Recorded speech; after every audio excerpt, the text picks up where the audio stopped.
Hey guys, Haikrazon here with another Platinum Trophy video. Today we're going over Lies of P. I'm sure you guys have already heard of it, but if you haven't, the Souls-like, very Bloodborne inspired, but all in the traditional Pinocchio telling, like the old school book in like 17 and 1800 somewhere in there. I'm not sure. I didn't read the book. But yeah, Lies of P. Souls-like, super inspired by Bloodborne specifically. A little bit of Sekiro in there as well with some of the arm mechanics. But big emphasis on parrying, which I guess would also be Sekiro. But, you know, at first we kind of knew that from Bloodborne with the bigger emphasis, right?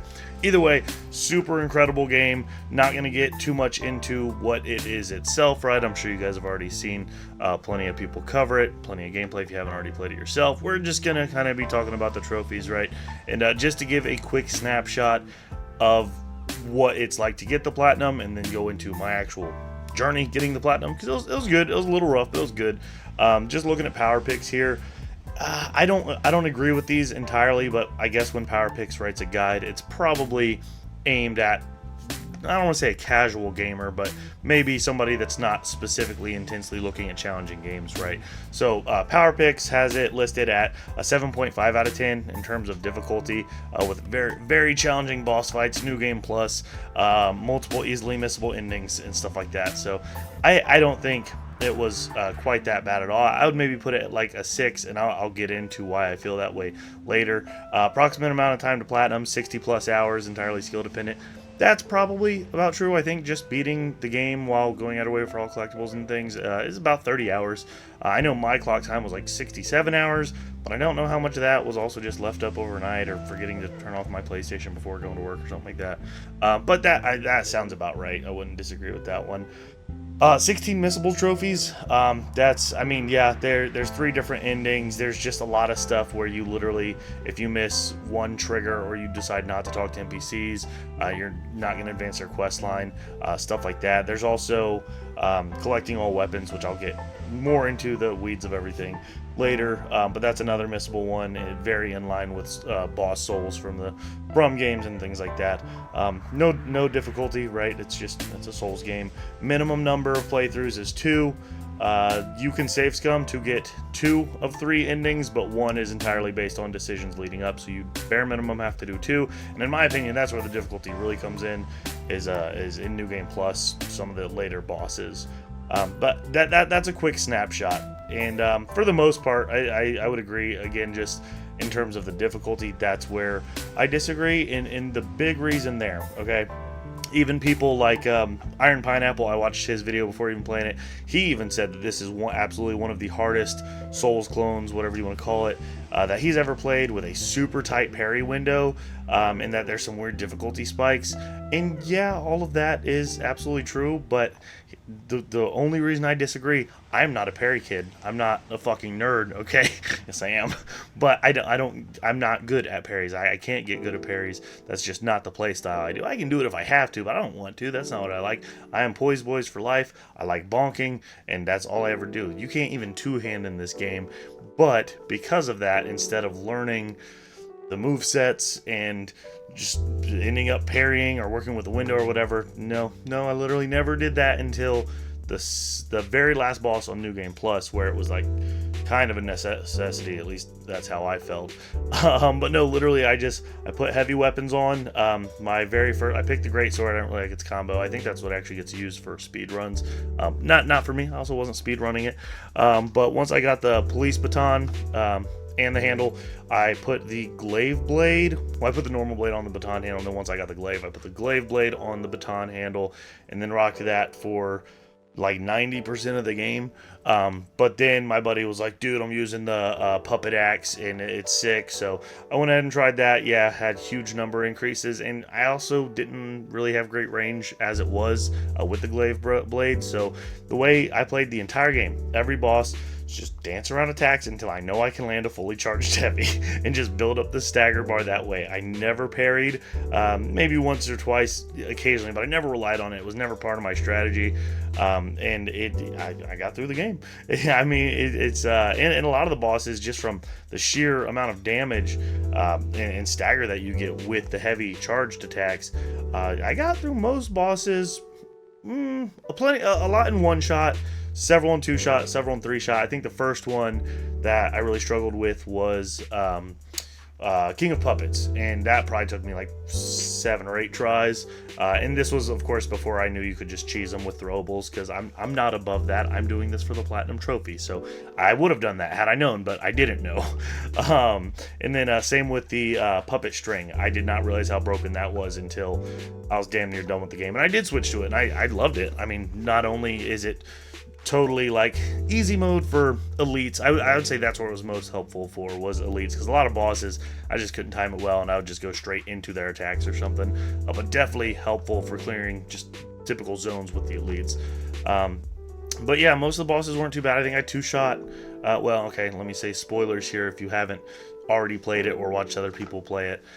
So there's your warning. Manus, the last boss, second to last boss, however you want to look at it. I got that on 2 tries on my first try. And then Nameless Puppet, yeah, probably like 5 plus. I will say, again, I don't have anything to prove to anybody. I was using the summons. I'm not gonna not do that. But you can't even do that with Nameless Puppet. So, or even like Corrupted Parade Master, which he's not really hard anyways. But there's several bosses where you don't get to have a summon, right? So there's a little bit of balance in there. Use the summon. So if you're going for trophies, yeah, unless you really want to prove to your buddy that you can do it and he can't or something, because I know the guy I run most of the Souls games with, he was not using summons. I was like, okay, good for you, man. That's on you. I want the platinum. But yeah, so overall, is it harder than all the other Souls platinums? Yes and no. It's kind of weird because most Souls games I run with the guy I was just talking about, and we just do it together. It's an incredible co-op experience, and because of that, you are obviously, downgrading the difficulty of Souls games by a lot, right? Just from aggro trading and doing the bosses together, it innately is going to lose some difficulty, but you're having a good time with your buddy. And then, again, if you're trying to prove to yourself that you're awesome or something, then yeah, you don't need to do that. But just in running these with friends, they're naturally going to be made easier, and because that wasn't prevalent in this one, and also the little summon partner you can do is really not great anyways, but again, you get that aggro trading, which is like the whole point, right? It was harder in that regard, but again, the way I play all Souls games, I just try and find the heaviest weapon and bonk anyways, and I try and wear the heaviest armor, and I invest a lot of points into capacity or endurance or whatever the stat is in whatever game that's going to give me an increased weight load, and I still want a fast roll with heavy ass armor. That's always my goal. And with that, this game, it doesn't really have the traditional poise that we're used to, so you're just going to get interrupted out of an attack anyways, but hey, at least you're going to survive it a lot better and still get to roll around if you need to and still land super heavy attacks. So difficulty wise, I think this would be higher, especially if you are a person that does rely on parrying. Even if you are good at it, it's just a super tight window. Getting all the P organ upgrades is just a really nice way to kind of like diversify your playstyle, or build into specific things that you do like with the puppet string. I remember thinking early on in the game there was a refill your Legion arm on kills, and I was like, I don't really use it that much, like I just use the gun, whatever. But after using the puppet string and then getting I think there's like 3 of those upgrades, but I think it was in phase 7. After getting 2 and then also just charging continuously, yeah, that was pretty sick. So I really liked the P organ upgrade. Then obviously the weapon crafting was super. It is a really incredible idea, but I still kind of just found myself using the same things over and over. Since I use heavy weapons, I was looking for faster combos from those handles, so I kind of just stuck on that. A lot of the boss weapons were really cool, but I didn't use them. So in terms of difficulty there, I think 7.5 is a little high. Again, I think I would put it around a 6, but I also have most of the other Souls platinum, so I mean, I am used to it. I'm not going to say I'm incredible, but it's something I've already done a bunch of times. So maybe, again, that's kind of just geared towards your everyday gamer, or people that don't do all the Souls titles. 60 hours for sure. Like I said, on that second playthrough, The first time, or when I first started, I was just kind of playing it like normal until I eventually was like, what the fuck am I doing? Just run past all the trash. So I started doing that, and sped up considerably. And I mean, you're only going to scale so much. I mean, you hit the soft caps on the damaging stats, I think, at 40. I might be wrong on that. So I eventually ended up getting my strength or motivity, whatever it's called, up to like 50, which is 10 over. So you're really not scaling. You're really just going to be putting more weight or more points into your health or endurance or cap if you want to wear heavy stuff. So you're not really missing out on, you know, killing elites and things like that. A lot of the armors and rings or amulets, sorry, did start dropping at +1, but it was pretty negligible, to be honest. But the last few bosses, Loxacia, however you say it, Manus, and Nameless Puppet. Oh my god, Nameless Puppet. I had to change my playstyle completely. I think my buddy said he even respec'd him to like 100 vitality just to survive it on his New Game Plus.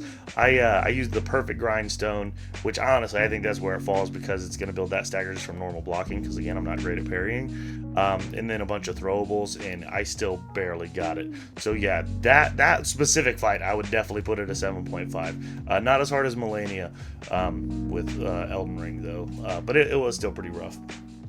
Some of the other trophies that stick out, yeah, again, there's 3 endings. You know, there's the trophy guide I used. There was a lot of like, oh, you get 1 trophy or 1 ending for lying your entire way or truthing your entire way, and that's.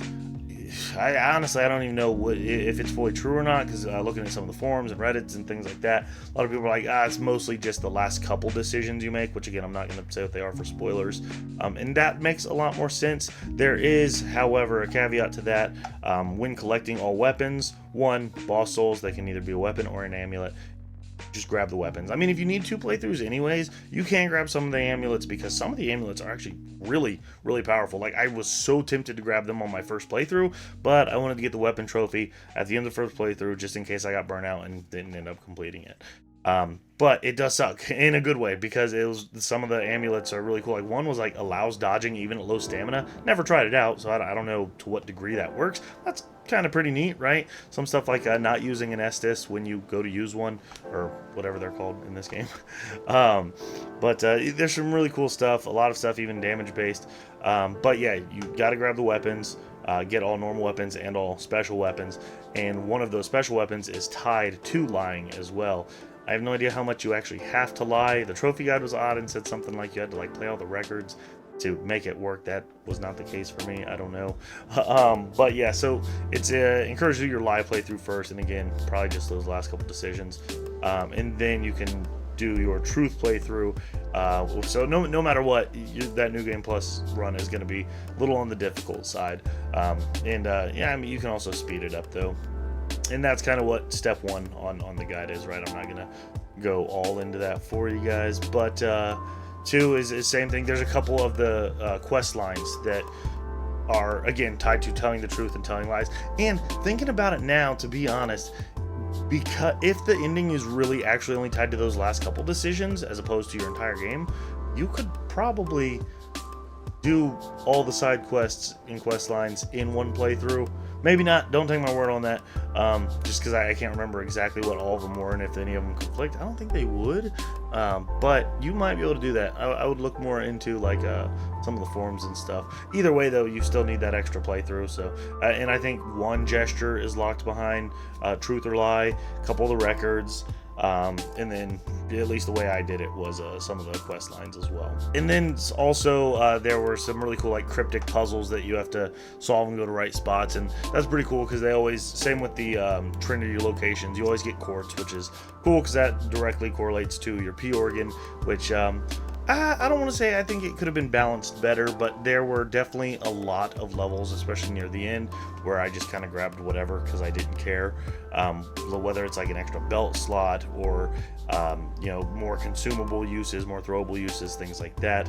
I think that's bound to happen, especially with such a unique system. And again, spoiler, once you get a New Game Plus, you unlock Phase 6. if you get into New Game Plus Plus, you get into Phase 7, which is super sick. I mean, I stopped because I was ready to be done after 60 hours.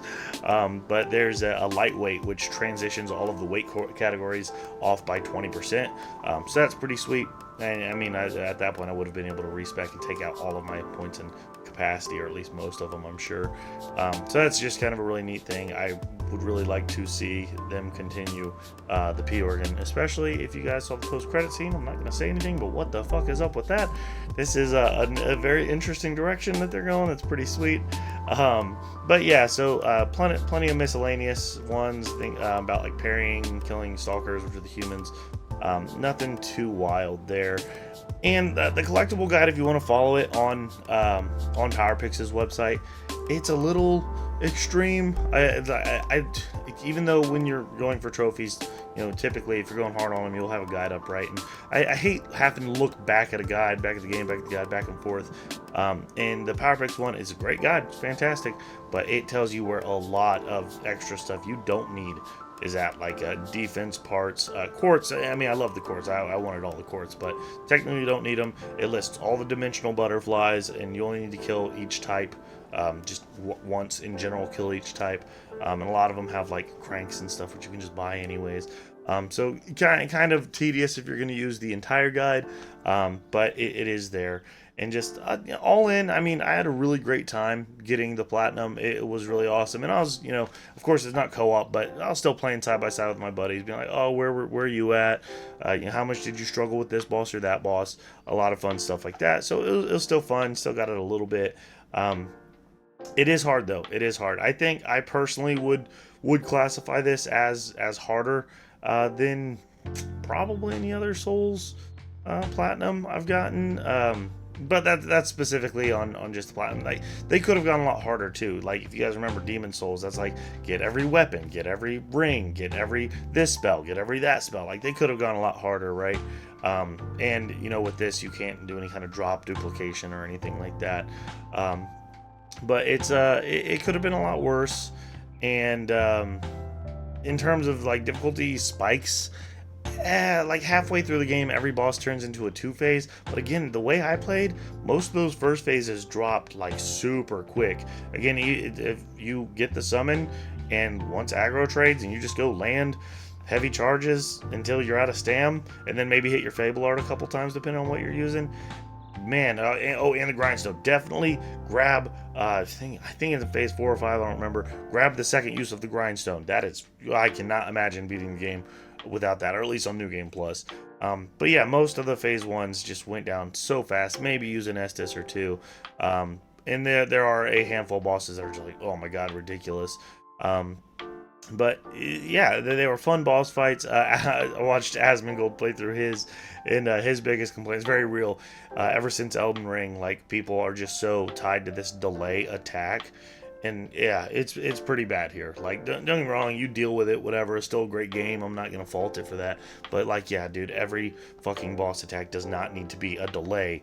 That's just, you know, fuck you up just because. And it's like, that's not really, yes, it's challenging, but it's kind of like jump scares in horror movies. It's like, oh, you didn't have to try for that. You're just getting people to get them real quick. Yeah, okay, enough with the delay attacks. I mean, it's whatever. Again, you know, got the platinum, it's fine. But yeah, just be prepared for that. So many goddamn delay attacks, for real. Oh man. But yeah, if you guys have the platinum, or if you're struggling to get the platinum, let me know in the comments below. Who is your favorite boss? What kind of build did you do? I want to hear about it. I want to know. Let me know when you get the platinum. And if you guys dig the content, please don't forget to subscribe. If you think you're better than me, subscribe too, or not. But it helps out. I appreciate it. Like and comment. Take it easy, guys. I'll see you on the next one. Peace.